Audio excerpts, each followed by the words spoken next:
Ever wonder why your FPV drone never feels smooth? No matter how much you practice, most pilots think they need more skills or a better drone. But the real problem is how your inputs are set up. Today I'll show you how to tune your controller so your drone obeys your inputs and flying finally feels smooth. Alright, first let's get to the settings we need. Press MDL button to enter the main menu. Now press the page forward button 4 times.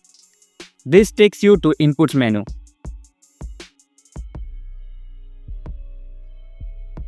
Now select the input you want to edit from here. Long press on scroll wheel to select edit. Then press enter again. You are inside the edit page for that input. And here is where we can set weight and expo. Let me explain expo and weight and how they make your drone easier and smoother to fly. I'll use paper and pen so it's easy to see. Look, now if you push your stick 40%, your drone moves 40%. And that feels jerky and uncontrollable. So with expo, we curve the middle part of stick. So if you push stick 40%, the drone might only move 20 to 30%. This makes small movements gentler and smoother. I recommend to put it at 30. Weight controls how strong the stick is at edges. 100% can feel too twitchy, so I suggest 70%. Still fast when you need it.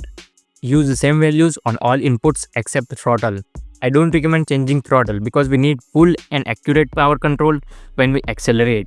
So in simpler terms, expo adjusts the sensitivity around the center. Weight adjusts the maximum output of stick.